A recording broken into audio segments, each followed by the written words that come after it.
नमस्कार दोस्तों। तो बहुत बड़ा एक प्रॉब्लम प्रिपरेशन के साथ ये आता है कि हम कंसिस्टेंसी मेंटेन नहीं रख पाते। देखिए क्या होता है कि जब हमारी जर्नी बहुत लंबी होती है, ये एहसास हुआ होगा कि शायद मैंने 2-3 साल जो किया वो कुछ नहीं था और वो बर्बाद हो गया और मैं 2-3 साल बस उसी लूप में रहा, बस उसी फितूर में रहा कि मैं प्रिपरेशन कर रहा हूँ, बट एक्चुअल में मैं प्रिपरेशन नहीं कर रहा हूँ। यूपीएससी पूरी से पूरी सिर्फ और सिर्फ कंसिस्टेंसी का गेम है। मतलब अगर आप सीरियसली कंसिस्टेंटली लगे हुए हो उस पूरे साइकिल के अंदर, तो आपका एक ना एक दिन सक्सेस होना मतलब ऑलमोस्ट फिक्स है। ये ग्राफ ना सबसे विशियस ग्राफ है, मतलब यहाँ पे लिखा हुआ है ना, द विशियस साइकिल। ये बहुत विशियस ग्राफ है। जैसे हम क्या करते हैं, उसके जाते सबसे पहले प्रिपरेशन स्टार्ट करने से पहले खूब मोटिवेशंस देखते हैं। ये हमारा कोई मोटिवेशन होता है, ऑब्वियसली प्रिपरेशन स्टार्ट करने से पहले कुछ मोटिवेशन होता है। ऐसा बहुत ही ईजी सॉल्यूशंस हैं इसके। सबसे पहला सॉल्यूशन क्या है? लो इंटेंसिटी रूल। आपको ये वाला ग्राफ नहीं फॉलो करना जो मैंने आपको पीछे दिखाया था ना, ये ग्राफ फॉलो नहीं करना। ये बिल्कुल एकदम नो है, बिग नो है इस ग्राफ के लिए।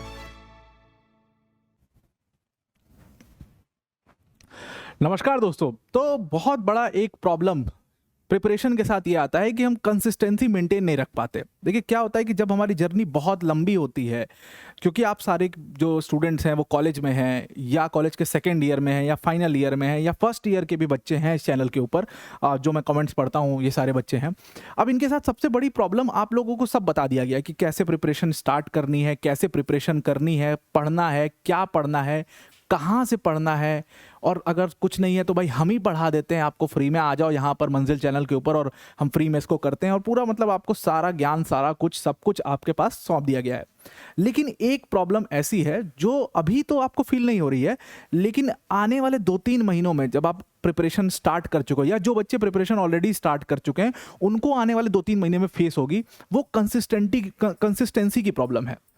अब सबसे बड़ी दिक्कत लंबी प्रिपरेशन में जनरली यही आती है। आपने अपने साथ देखा होगा, आप अपने सीनियर से पूछ करके देखिएगा, बहुत सारे लोग जिन्होंने कॉलेज के टाइम से प्रिपरेशन स्टार्ट करी होगी, जब वो फाइनल ईयर में पहुंच करके और उनका फाइनल ईयर खत्म हुआ होगा और उसके बाद वो कोर प्रिपरेशन में गए होंगे, मतलब एक्चुअल प्रिपरेशन में गए होंगे, तो उनको ये एहसास हुआ होगा कि शायद मैंने 2-3 साल जो किया वो कुछ नहीं था और वो बर्बाद हो गया, और मैं 2-3 साल बस उसी लूप में रहा, बस उसी फितूर में रहा कि मैं प्रिपरेशन कर रहा हूँ, बट एक्चुअल में मैं प्रिपरेशन नहीं कर रहा हूँ। मैक्सिमम जो एग्जाम्स होते हैं, मैं ये सिर्फ यूपीएससी सीएससी के लिए नहीं कह रहा हूँ, जितने भी इस लेवल के एग्जाम होंगे, आप अपने लेवल पर, आपने आईआईटी भी देखा होगा, आपने जेई मतलब देखा ही होगा, नीट देखा होगा, मतलब आप क्लैट देखा होगा, कोई भी ऐसा एग्जाम उठा करके देख लो, सब में एक चीज बड़ी कॉमन होती है कि इनके सिलेबस के हिसाब से जो पूरा टाइम है, और खास तौर से यूपीएससी सीएससी का जो पूरा टाइम पीरियड है, वो लगभग हम लोग कहते हैं कि 1.5 साल का साइकिल है। 1.5 साल के साइकिल का मतलब क्या है कि मई में आपका प्रीलिम्स होगा, तो मई में प्रीलिम्स होगा, फिर सितंबर में आपका मेंस होगा, फिर उसके बाद मेंस का रिजल्ट आएगा, फिर उसके बाद इंटरव्यू की डेट आएगी। ये पूरा साइकिल खत्म होने में 1.5 साल लगता है। तो इसका मतलब क्या है कि ऑलमोस्ट आप 2 साल की प्रिपरेशन करने के बाद एग्जाम दे रहे होते हो। जनरली यही होता है, 2 साल का वो साइकिल चलता है, और अगर बैक टू बैक प्रीलिम्स दे रहे हैं तो वो भी बहुत बड़ा विशियस साइकिल में फंस जाते हो, बहुत गलत हो जाता है। तो जनरली आपको प्रॉब्लम ये आएगी, अपने सीनियर से पता भी आपने किया होगा, और हम लोगों ने भी कॉलेज में शुरू किया था, कुछ सपना देखा था कि ये करते हैं और प्रिपरेशन स्टार्ट करते हैं, तो जनरली प्रॉब्लम ये आती है कि कंसिस्टेंट ही नहीं रह पाते। हम शुरू करते हैं और एकदम जोश के साथ शुरू करते हैं, लेकिन फिर कुछ ही समय में, कुछ ही दिनों में या कुछ ही महीनों में हमारा बर्नआउट आ जाता है, और फिर हमारा पूरा साइकिल ब्रेक हो जाता है, और फिर कई दिनों तक हम जो है उससे दूर रहते हैं। फिर उसके बाद गिल्ट होता है, फिर लगता है कि नहीं यार, दोबारा से शुरू करनी चाहिए, दोबारा से इसको पढ़ना चाहिए, दोबारा से फिर वहीं पे जाना चाहिए, फिर से वही लूप में फंसते हैं, फिर बर्नआउट होता है, फिर खत्म हो जाते हैं। तो वो कंसिस्टेंसी जो चाहिए वो कंसिस्टेंसी हो नहीं पाती है, और हम उसके बाद अपना 2-3 साल उसमें वेस्ट कर देते हैं। और फिर फाइनली जब हम प्रिपरेशन करने आते हैं तो हमें लगता है कि काश यार ये पहले कर लिया होता, काश ये कॉलेज में कर लिया होता, ये एनसीईआरटी तो कॉलेज में ही पढ़ सकते थे पूरी यार। मैंने ऐसे भी बच्चे देखे हुए हैं जो एनसीईआरटी ही नहीं पढ़ पाते पूरे कॉलेज में।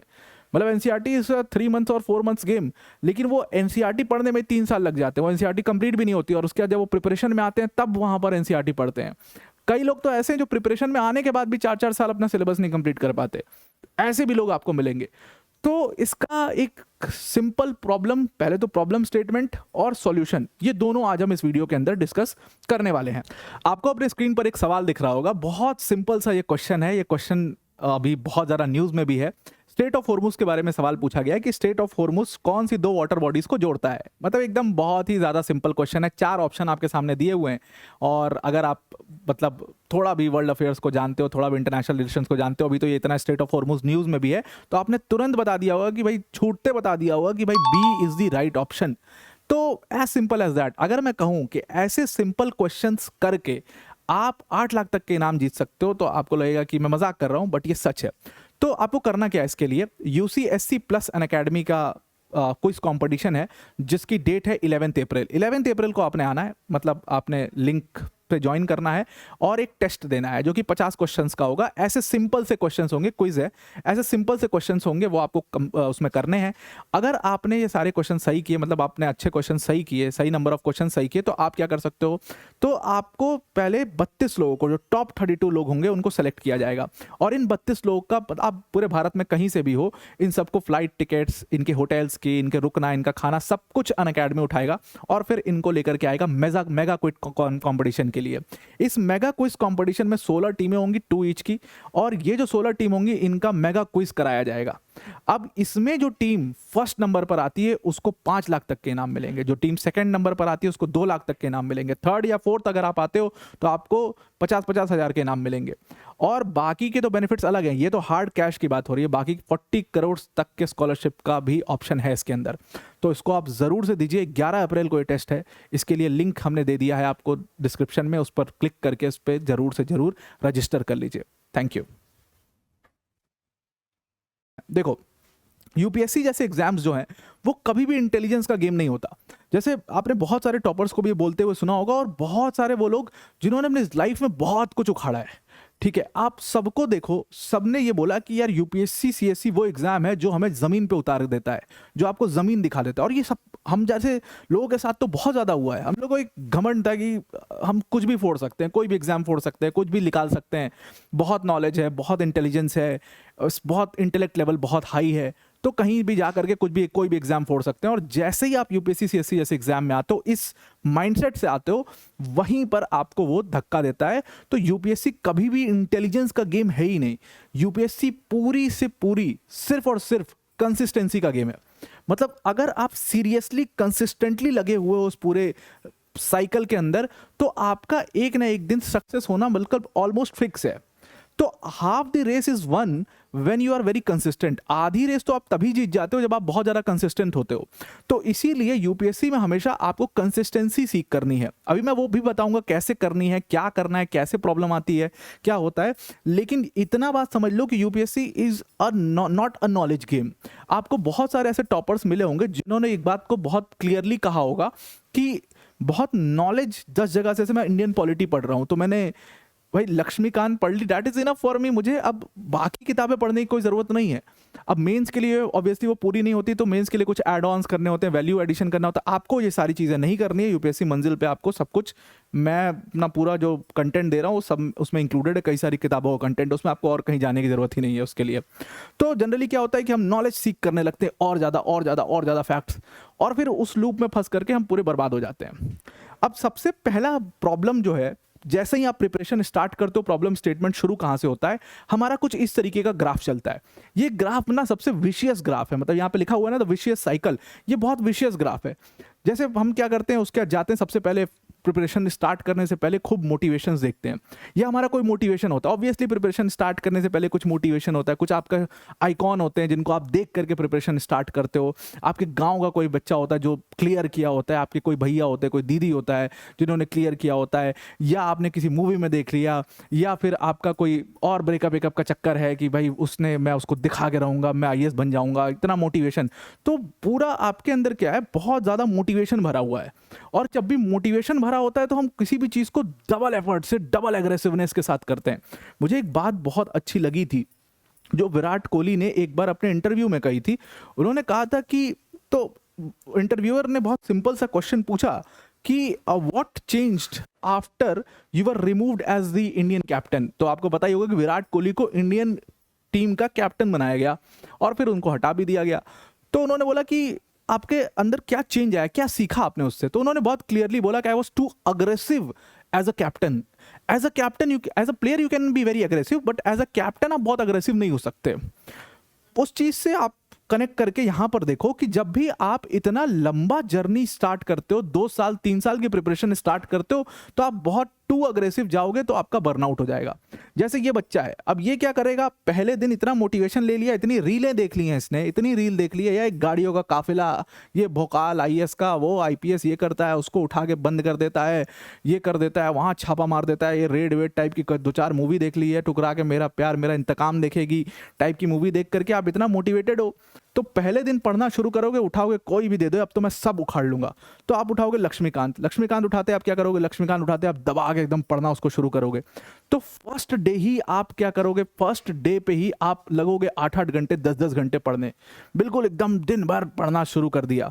और जैसे ही 1-2 दिन आपने ये पूरा जो आपका टाइम टेबल है, शेड्यूल है, इसको फॉलो किया, 8-10 घंटे आपने जीवन में कभी नहीं पढ़ा है, जीवन में नहीं पढ़ा है, या जीवन में आपने 8-10 घंटे एक लगातार कुछ नहीं किया है। वैसे 8-10 घंटे लगातार तो खैर ह्यूमनली पॉसिबल भी नहीं है, बैठ करके पढ़ना, एक ही चीज़ पर फोकस करना बड़ा डिफिकल्ट होता है। तो 8-10 घंटे आपने लगा दिए, और 8-10 घंटे आपने पहले दिन पढ़ा, दूसरे दिन पढ़ा, तीसरे दिन आते आते ये आप देखो लगातार ये ग्राफ जो है वो नीचे की तरफ आपको मिलेगा कि ये ग्राफ जो है लगातार नीचे की तरफ जाते जा रहा है। और तीसरे दिन आते आते आपको जमीन नजर आ जाएगी, आपकी तबीयत या तो खराब हो जाएगी, या तो आप इतना थक चुके होगे कि आपको और कुछ भी करने का, किताब की तरफ देखने का भी मन नहीं करेगा। तो यहां पर आपका बिल्कुल बर्नआउट फेज आ जाएगा। और बर्नआउट एक बार आपका हुआ, उसके बाद आप 2 दिन का गैप ले लोगे। तो आपने क्या किया, आपने 8-10 घंटे एक दिन पढ़ करके अपने 2-3 दिन वेस्ट कर दिए। 2-3 दिन आप ब्रेक लोगे, उसके बाद अगर हिम्मत हुई तो भी स्टार्ट करोगे, नहीं तो फिर 1 आध महीना छुट्टी, फिर अगले महीने से फिर स्टार्ट होगा, फिर अगले महीने फिर से मोटिवेशन की रीलें देखी जाएंगी, सब किया जाएगा। तो जैसे ही आप ज़्यादा अग्रेसिव हो जाते हो, वैसे ही आपका बर्नआउट शुरू हो जाता है। और आपने भी ये प्रॉब्लम फेस की होगी, सब ये प्रॉब्लम फेस करते हैं, आपने भी की होगी। अगर आप motivation is the only medicine you are taking, तो क्या मोटिवेशन से प्रिपरेशन, क्या प्रिपरेशन मोटिवेशन ड्रिवन हो सकती है? मैं बिल्कुल मोटिवेशन के बहुत ज़्यादा खिलाफ हूँ, पर्सनली बता रहा हूँ। हाँ, लेकिन कई बार क्या होता है कि आप थोड़ा सा अकेले पड़ जाते हो, बहुत लंबा सफ़र है, स्ट्रगल बहुत ज़्यादा है, घर की समस्याएं हैं, दुनिया भर की समस्या जीवन में, तो वहाँ पर शायद मोटिवेशन थोड़ा बहुत कम। लेकिन मोटिवेशन कुछ नहीं करता है इंसान के साथ, वो इंसान को मतलब मुझे लगता है कि एक एड्रेनलिन रश है ना, वो थोड़े देर का, बस वो रश मिल रहा है मोटिवेशन से, उसके बाद फिर से आप वही ट्रैक पे आ जाते हो। तो मोटिवेशन जो है वो 1-2 हफ्ते का होता है, प्रिपरेशन 1-2 हफ्ते का नहीं है। प्रिपरेशन 2 साल की है, 3 साल की है, और 3 साल मोटिवेशन की दवाई खा करके चलना ये पॉसिबल नहीं है। तो मोटिवेशन नहीं होना चाहिए आपके पास पैशन होना चाहिए। आपके पास कुछ कर गुजरने का अगर पैशन है तो आपको फिर मोटिवेशन की रिक्वायरमेंट ही नहीं है। और उसके लिए क्या होना चाहिए, आपका रीजन बहुत स्ट्रांग होना चाहिए। रीजन स्ट्रांग कैसे होगा, why do you want to become IAS, ये इंटरव्यू में क्वेश्चन पूछते हैं, या why do you want to become IPS, why you want to go into government service. ये सारे जो सवाल हैं, इसका क्यों आप प्रिपरेशन कर रहे हो, उसका बेस बड़ा स्ट्रांग होना चाहिए कि पैशन ड्रिवन है, कोई आइडल है, उसको देख करके आप प्रिपेयर कर रहे हैं और आप बिल्कुल बनना ही चाहते हैं एट एनी कॉस्ट, मतलब करना ही करना है। तो वो जो बेस है वो बहुत ज़्यादा स्ट्रांग होना चाहिए। अगर ऐसे गर्लफ्रेंड से ब्रेकअप हो गया है और उसको दिखा देने के लिए मैं IAS बनना चाहता हूँ, तो यार तुम्हें नहीं मिल जाएगी साल भर बाद, और फिर तुम्हारा IAS बनने का सपना खत्म हो जाएगा।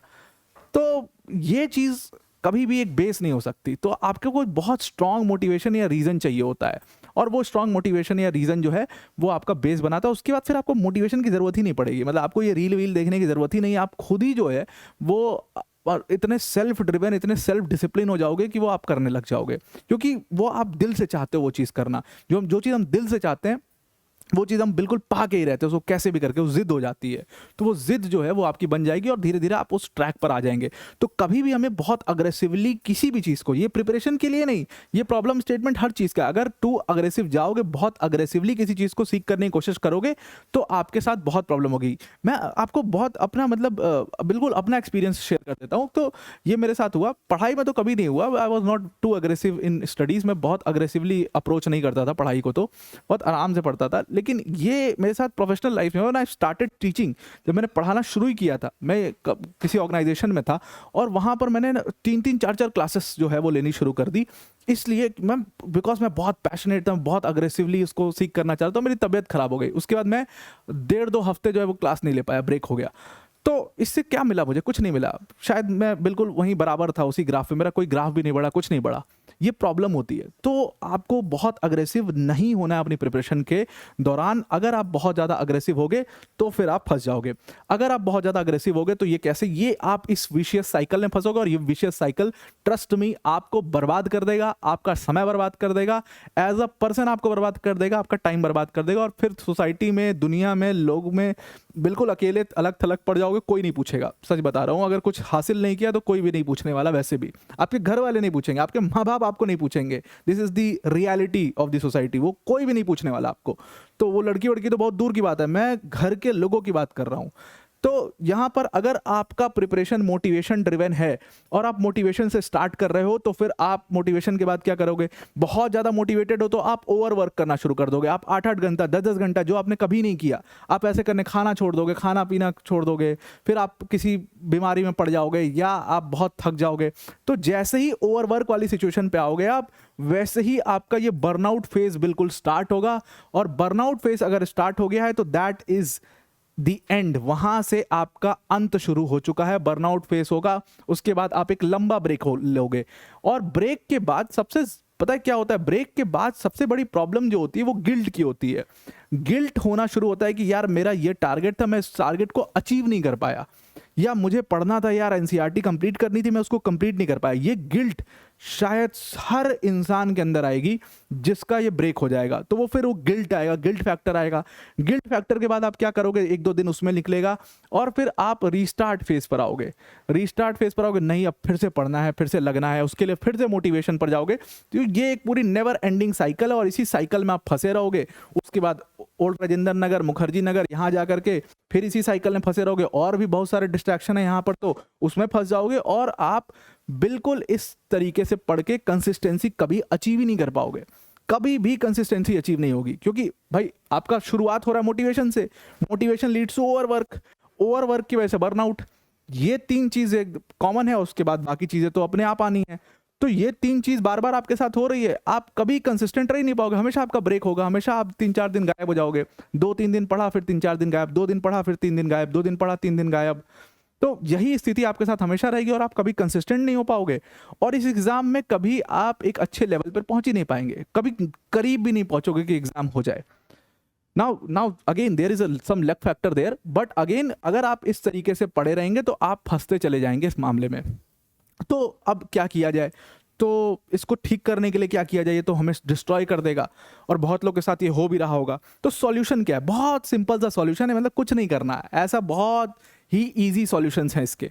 सबसे पहला सॉल्यूशन क्या है? लो इंटेंसिटी रूल। आपको ये वाला ग्राफ नहीं फॉलो करना जो मैंने आपको पीछे दिखाया था ना, ये ग्राफ फॉलो नहीं करना। ये बिल्कुल एकदम नो है, बिग नो है इस ग्राफ के लिए, कि पहले दिन पहुंच गए एकदम पीक पर और अगले दिन सीधा धड़ाम से आसमान पर ना। हमें क्या करना है? हमें बस छोटे छोटे स्टेप्स लेने। ये देख रहे हो स्टेप्स, ये लग रहे हो एक सीढ़ी की तरह चल रहा है, एक सीढ़ी की तरह चल रहा है। थोड़ा बहुत ऊपर नीचे दिख रहा है, लेकिन ये एक सीढ़ी की तरह चल रहा है। मतलब क्या है कि अभी जब हम कॉलेज में हैं और हमारे पास इतना समय भी नहीं है ना, कॉलेज जाते हैं भाई, कॉलेज से आने के बाद हम वैसे ही थक चुके होते हैं, हमारा आधा शरीर वहीं खत्म है, आधी शक्ति तो वहीं खत्म है। थोड़ा सा आप आराम करिए, रेस्ट करिए, शाम को आप रेस्ट करिए, पूरा 6 से 7-8 का समय बढ़िया मार्केट घूमो, रेस्ट करो, जो करना है करो, मूवी देख लो, मतलब सो जाओ, जो करना है करिए। 8 साढ़े 8 बजे उठिए, आराम से मुंह हाथ धोइए, अपना बढ़िया चिल होइए, और उसके बाद आप 2 घंटे, सिर्फ 8 से 10, सिर्फ 2 घंटे अपने यूपीएससी प्रिपरेशन को दीजिए। अभी कॉलेज वालों के लिए है। अब ये आपका लंबे समय तक चलेगा। 2 घंटे तो आप, इस 2 घंटे देने से क्या होगा? देखो 2 घंटे देने से होगा, एक तो आप वो प्रिपरेशन भी कर रहे हो, 2 घंटे प्रोडक्टिवली यूज कर रहे हो, और दूसरी अच्छी बात इसमें ये होगी कि प्रोडक्टिवली उसको अगर यूज कर रहे हो तो और लंबे समय तक कर रहे हो। मतलब आपको ये 3 से 6 महीने तक, ये 3 से 6 महीने का समय दिख रहा होगा, ये 3 से 6 महीने तक आपको इसको फॉलो करना है। तो 6 महीने तक आपको सिर्फ 2-2 घंटे पढ़ने हैं। और उसके बाद भी अगर आपसे नहीं हो पाता, उससे ज़्यादा टाइम नहीं निकाल पाते, तो 2 ही रखो, साल भर तक 2 ही रखो, उसको कोई दिक्कत नहीं है। लेकिन अगर 6 महीने बाद तक आपको लग रहा है कि हाँ आप थोड़ा सा और इंक्रीज करना चाहिए, तो आप उसको धीरे धीरे 4 घंटे पे लेके आओ। उसके बाद उसको जब आप फाइनल ईयर में जाओ, यानी कि जब आप प्रिपरेशन, जब जिस साल आपको एग्जाम देना है, तो इस चीज़ को आप 6 से 8 घंटे पर लेकर के आ जाइए। ऐसे करने से क्या होगा कि आप स्टेबिलिटी बनी रहेगी और आप बहुत आराम से, आपको पता भी नहीं लगेगा, आप कंसिस्टेंसी अचीव कर लेंगे। तो इसीलिए हमेशा बहुत छोटे टारगेट्स लेने चाहिए, बहुत slow slow slow slow slow, हमेशा स्लो टारगेट्स लो, बहुत छोटे टारगेट्स, क्योंकि आप लोग के पास समय की कमी नहीं है। आप कॉलेज में हैं अभी, अभी आपके पास ठीक ठाक 2 ढाई 3 साल हैं आराम से। आपका अटेम्प्ट ईयर 2028 है, 2029 है। आप बहुत स्लोली आराम से स्टार्ट करिए और इसको एक मैराथन की तरह लीजिए। जैसे बॉलिंग में, मैं बॉलर था, तो एक चीज हमारे कोच हमेशा कहा करते थे कि जब भी आप बॉलिंग करेंगे तो जोर से स्प्रिंट करके दौड़ के आओगे और बॉल फेंकोगे तो तुम्हारा एक तो एक्शन कभी नहीं बन पाएगा, बॉल को जो रिलीज करोगे वो बहुत नीचे करोगे तो बॉल जो है वो स्विंग का टाइम नहीं मिलेगा, एयर में मूव नहीं करेगी, बहुत सारी प्रॉब्लम, बहुत सारी टेक्निकलिटीज होती हैं उसमें। तो बहुत जोर से स्प्रिंट नहीं करना है। आपने देखा होगा बॉलर्स को, वो ब्रेटली वेटली को आपने बड़ा अच्छा एक्शन माना जाता है, बड़ा सिंपल दौड़ते थे, बड़ा मतलब स्लो दौड़ते थे। बुमराह को कभी देखो, उनका बड़ा स्लो, उनका रनअप बहुत छोटा है।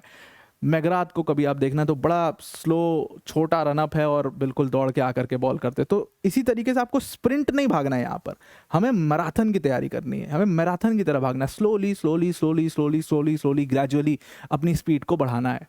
तो उस तरीके से आप लंबे समय तक टिक पाओगे और जो टिकेगा उसी का होगा, एज सिंपल एज दैट। इसमें और कोई प्रिंसिपल है ही नहीं प्रिपरेशन। कोई मुझे पूछे कि अगर मुझे यूपीएससी की प्रिपरेशन करनी चाहिए या नहीं करनी चाहिए तो मैं क्या करूं, तो मैं उसको कहूंगा बस एक चीज करो।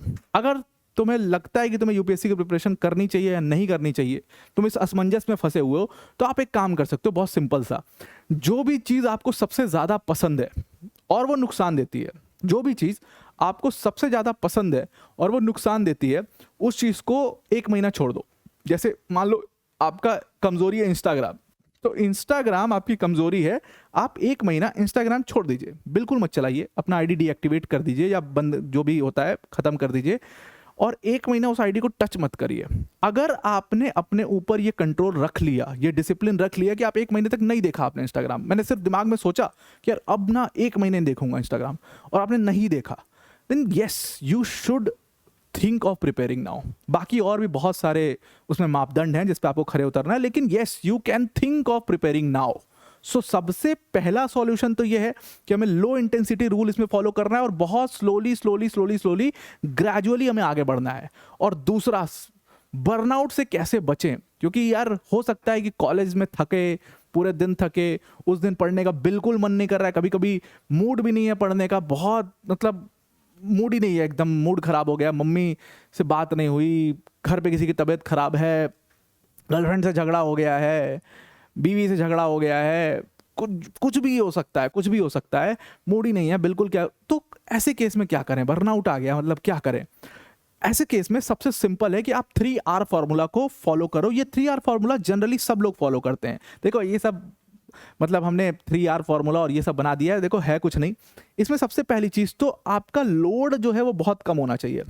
ऐसा नहीं है कि आपने इतना बड़ा टारगेट सेट कर लिया है जो आपसे अचीव नहीं होगा, ये आप भी जानते हो। अब अगर मैं कह लूं भाई मैंने आज तक किताब नहीं पढ़ी, जीवन में किताब नहीं पढ़ी, और मैं कह दूं कि भाई मैं रोज 500 पेज पढ़ूंगा, तो that is technically impossible for me.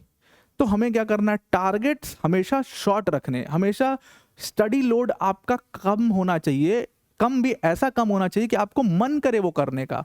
ऐसा ना हो जाए आपके लिए कि मन ही नहीं कर रहा, क्यों? क्योंकि वो टारगेट इतना बड़ा है, फिर गिल्ट होता है, फिर वो कर नहीं पाते हैं, फिर थक जाते हैं। वो नहीं होना चाहिए, बहुत छोटा, बहुत शॉर्ट, एकदम छोटा सा टारगेट रखो। दूसरी इसमें चीज क्या है कि आप जब भी ऐसा फॉलो, जब भी आपके साथ ऐसा हो, कभी कुछ हो गया, कोई ऐसी प्रॉब्लम हो गई, वंस इन अ व्हाइल, ये बार बार नहीं होना चाहिए, तो आप उसमें रेस्ट जरूर करिए। एक प्रॉपर रेस्ट टाइम आपके पास होना चाहिए जहां पर आप अपनी बॉडी को टाइम दे रहे हो, आप अपने आप को टाइम दे रहे हो। इसके लिए आप कुछ भी कर सकते हो, आप मेडिटेशन कर सकते हो, आप आराम कर सकते हो। एक आप रेस्ट जरूर से खुद को दीजिए ताकि आप वापस से रीसेट कर पाएं, और उसके बाद रेस्ट के बाद फिर से आप पूरी तरीके से, जैसे अभी 2 दिन पहले मेरे साथ ये घटना हुई कि मैं काफी लंबे लंबे आपके क्लासेस भी ले रहा था, वर्ल्ड अफेयर्स पर भी कर रहा था, यहाँ पर वीडियो भी कर रहा था, बहुत मतलब so I was too worked off. तो संडे आया and I slept the whole day. पूरे संडे मैं काफ़ी सोया मतलब, क्योंकि मैं रात में पढ़ना पड़ता है, फिर उसके लिए क्लास में लेने के लिए पढ़ना पड़ता है, फिर उसके लिए हम नोट्स प्रिपेयर करते हैं और एडवांस देखते हैं, करंट न्यूज़ देखते हैं कि क्या इसमें डाल सकते हैं, एग्जाम्पल्स देखना पड़ता है और क्या एग्जाम्पल देंगे। तो वो पूरा ना एक शेड्यूल होता है, तो रात रात भर आप जगते हो, नींद पूरी नहीं हो पाती, बहुत सारी चीज़ें होती हैं। तो अब क्या है, उसमें आप क्या कर रहे हो, तो इसमें जैसे संडे आया तो Sunday was my this day, rest day. मैंने संडे लिया और मैं आराम से सोया, मैं काफ़ी लंबे समय सोया, मतलब 3-4 घंटे में सोया। मैं कभी दिन में नहीं सोता था, तो मैं दिन में भी सोया। उससे क्या हुआ कि when I woke up in the evening, शाम को मेरे पास अपने आप से अंदर से वो ज़ील हुई कि let's now make a video, let's now work hard. तो ये जो ज़ील है, ये जो पूरा रिज्यूम करने का तरीका, ये तभी आ पाएगा। तो ये 3 आर आप ज़रूर से फॉलो करो। अगर if you are too worked off, take a rest, no problem in that. अगर आप अपने ऊपर too hard, if you are going too hard on yourself, आपको बहुत दिक्कत होगी। अपने ऊपर बहुत हार्ड नहीं जाना है इस पूरी प्रिपरेशन के दौरान। अगर कुछ दिक्कत है, अगर तबीयत ठीक नहीं है, कुछ भी है, टेक योर टाइम ऑफ, आराम करो, कोई बात नहीं। फिर नेक्स्ट डे पूरी ताकत से रिज्यूम करो। एंड इसमें आप क्या कर सकते हो, एक बहुत सिंपल सा मैकेनिज्म है। आप अपना वीकली डिसिप्लिन सिस्टम बनाइए। एक वीकली डिसिप्लिन सिस्टम क्या है, आप वीक के हिसाब से Monday, Tuesday, Wednesday, Thursday, Friday, ऐसे पूरा हर दिन के टारगेट सेट कर लीजिए। इस तरीके से हर वीक का टारगेट सेट कर लीजिए। अब मैं ये नहीं कह रहा हूं कि आप साल भर का टारगेट सेट करिए, उसमें 4-5 दिन लगा दोगे, नहीं। आपको हर वीक का अपना टारगेट सेट कर लेना है कि मंडे को मुझे लक्ष्मीकांत के 2 चैप्टर करने हैं, ट्यूसडे को मुझे जीसी लियोंग का 1 चैप्टर करना है, स्पेक्ट्रम का 1 चैप्टर करना है, इसका 1 चैप्टर, और उतना ही टारगेट होना चाहिए जो हो भी पाए। पहले पेजेस गिन लो, देख लो कितना कंटेंट है। भाई पार्लियामेंट का चैप्टर बहुत बड़ा है, वो अगर मैं 1 दिन में करने जाऊं तो नहीं हो पाएगा। और वहीं डायरेक्टिव प्रिंसिपल्स या आप कह लो फंडामेंटल ड्यूटीज बहुत छोटा है, तो 1 दिन तो कुछ नहीं है भाई, 2 घंटा तो बहुत ज़्यादा है उसके लिए। आराम से मैं कर लूँगा 1 घंटे में, उसको 1 घंटे में करके रिवाइज भी कर लूँगा बल्कि। तो अब उस हिसाब से आपको अपना टारगेट सेट करना है पहली चीज़। और हर दिन अलग अलग टारगेट आपको दिख रहा होगा, ताकि मैं बोर भी ना हो। या 2-2 दिन फॉलो कर सकते हो कि 2 दिन एक सब्जेक्ट, 2 दिन एक सब्जेक्ट, इस तरीके से फॉलो कर सकते हो। तो ये आपका रेडी हो गया। इसको आप इस तरीके से फॉलो करिए कि मंडे से फ्राइडे आप पढ़िए, नोट्स बनाइए, पढ़िए, नोट्स बनाइए। सैटरडे को आप अपना रिविजन टाइम रखिए। पूरा जो भी हफ्ते भर में आपने पढ़ा है, सैटरडे का जो आपका टाइम है उसको पूरा रिवाइज मार दिए। देखो रिविजन में बहुत ज़्यादा समय नहीं लगता, पढ़ने और लिखने में उसको बहुत समय लगता है, लेकिन वंस यू आर रिवाइजिंग, आपने ऑलरेडी उसको पढ़ लिया, फर्स्ट रीडिंग कर ली है, तो रिवीजन में ज़्यादा टाइम नहीं लगेगा। तो सेकेंड रीडिंग, रिवीजन, ये आप सैटरडे को करेंगे। और संडे को आप एक टेस्ट दीजिए। बहुत सारे टेस्ट, मॉक टेस्ट फ्री में मिल जाएंगे। नहीं मिलेंगे कमेंट करना इस वीडियो में, मैं आपको बता दूंगा कहाँ से मिल जाएंगे, कैसे कर सकते हो। तो जो भी पढ़ा है उसका एक टेस्ट दीजिए और फिर उसका एनालिसिस करिए कि ये क्वेश्चन नहीं हुआ तो क्यों नहीं हुआ, क्या समस्या आ गई, कहाँ फंस गए, क्यों फंस गए। ये सारी चीज़ें जो हैं आपको करनी है। और इस तरीके से आप इस डिसिप्लिन सिस्टम को जब फॉलो करते हैं तो आपको कोई माइका लाल नहीं रोक सकता इस एग्जाम को क्लियर करने से। As simple as that. इतना कॉम्प्लेक्स करने की ज़रूरत ही नहीं है इस पूरी प्रिपरेशन को। ये बहुत ही काम लोगों, बहुत ही कूल लोग, बहुत ही कंपोज लोग का खेल है।